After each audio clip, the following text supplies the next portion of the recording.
It's Brenda Beattie here showing you today how to paint your own Christmas cards. You can paint. You're an artist. So you don't need very much to create your Christmas card. This is a set of cards that I got from my local art supply store. They're watercolor cards.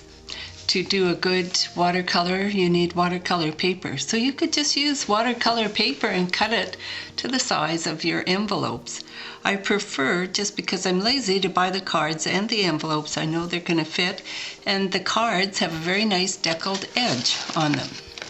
So what I do with my cards, but first of all, there's the nice deckled edge. So all you need is the cards. You need some watercolor paint, and I'm using Da Vinci Ultramarine Blue, just one color. You could use your kids' paint box if you wanted to. So just one little bit of paint, one paintbrush, and some water is all you need. I'm using a plastic plate because all my palettes are dirty. The reason they're dirty is because you can keep this paint and use it again and again, and if it's all dried up, you just wet it and use it again. So my palettes have lots of paint in them, and I just thought it'd be nice for you to look at one color on one plate so you wouldn't get confused. So with the card, you could use a ruler and just draw around the edges of the pencil to make a border. But it's not necessary, you don't have to. And then, if you have a photo that you'd like to use, and here's one that I am using with a little imagination added to it. So I'll be using this of a snowy tree, just to show me where the shadows will be. I've done a drawing already, so this is a pencil drawing, and I'll be able to follow this as I go along. This gives me a little more confidence. Just makes me feel better about it. So I'm using one paintbrush. It's a number 8, round. And I just have a little bit of water added here. Sometimes I just like to have something to test my paper on, to test my color, so I give a little test. I'll use this over here.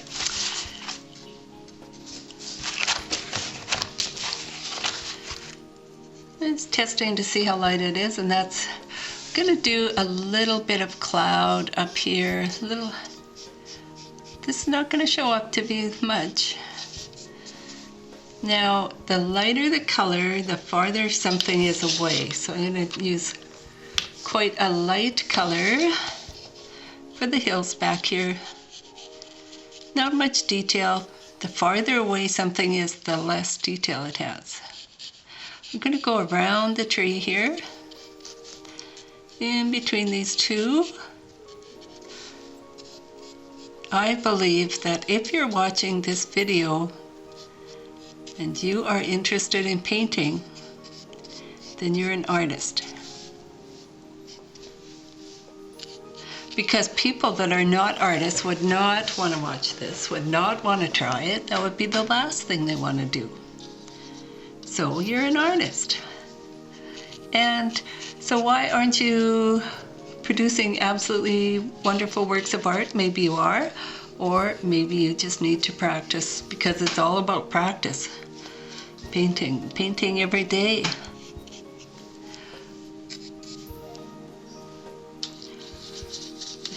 Now I'm going to get a little bit darker color to do this part that's coming a little closer in.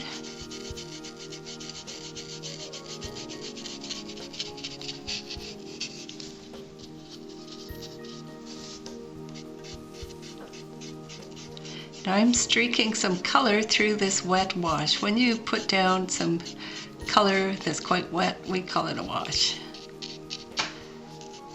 And the thing with washes, when they touch each other, they run. You have to sometimes, with watercolor, wait for the paint to dry. Well, you know how exciting it is waiting for paint to dry. Watching paint dry, I think the expression is. So sometimes I like to do more than one at a time, more than one painting at a time. So this is a picture of the Ottawa River. I live close to the Ottawa River. Right now there's no snow on it, but there will be. And I just want to put a few lines in here to show that it's covered with snow. People have been skidooing across it, as they do here. Don't have any ice shacks in this picture, but there's a lot of ice shacks around here too.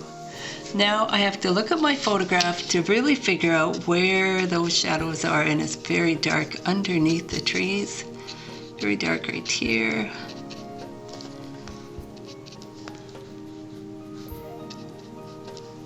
With watercolors, they dry lighter, I mean.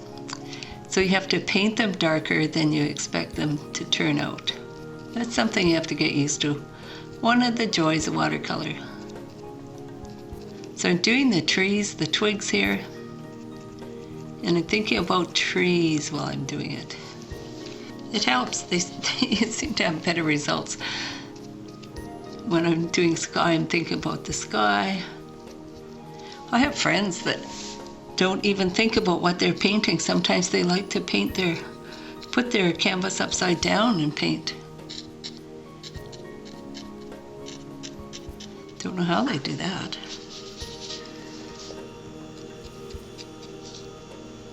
So what I'm painting, just dabbing in, just tapping these little branches that are sticking out from under the snow.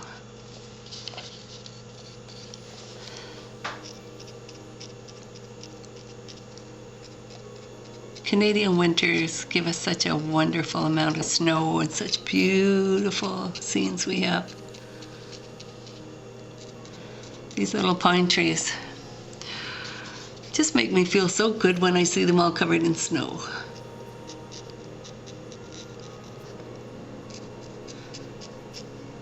There's something so cozy about them.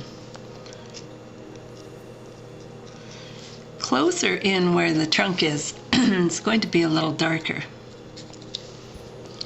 So you could go back in a few times and put some more color in.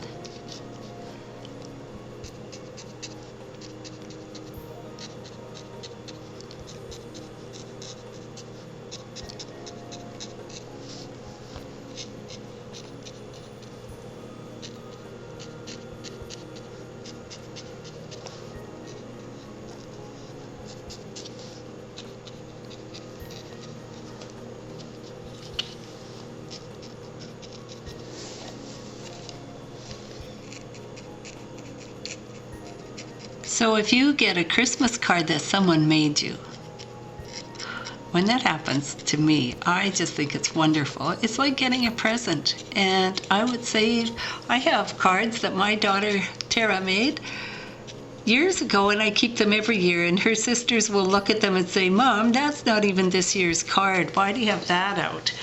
Well, I keep them because they're, like I said, like a gift. It just, they're so pretty and they're so decorative.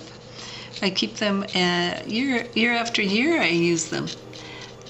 Because when you get something that somebody made just for you, I mean, how special is that? So, the cards that you make are like gifts to people. Now I'm using a very light wash. I'm going to put on the top of the snow. With watercolor, if you get too much color in, you can take some of it off with your brush. You can move it around.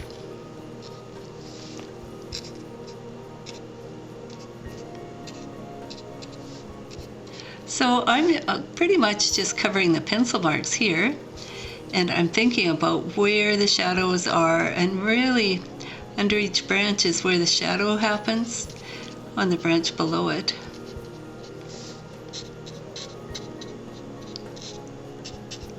And this card is pretty much finished. I may wait till it dries and remove some of the pencil lines. Some people just leave them in though.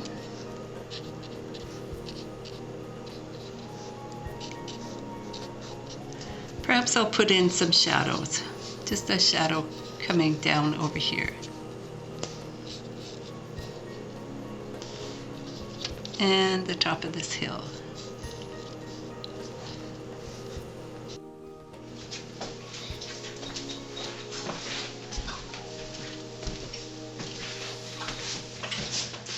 So my picture is dry now,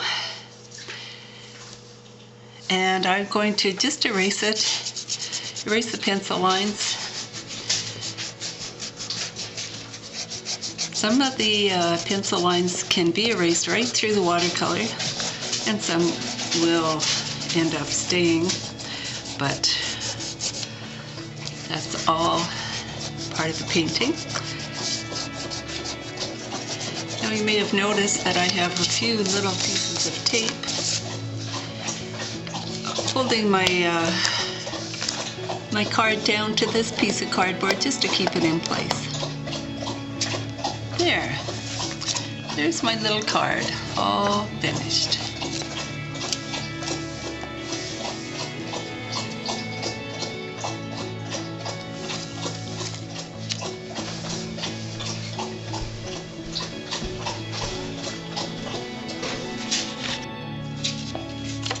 So if you were wondering what that what that noise was, my dog was having a long drink of water. So this is the end of painting your first Christmas card with Brenda. I'm going to do a couple more, so keep watching the YouTube site. I hope you have lots of luck with your paintings, and if you'd like to see more of mine, go to my website, www.brendabeattie.com. I send paintings all over the United States and Canada, so if you want to buy one, if you're in North America, just go to the website and have a look. Thank you very much. Happy painting.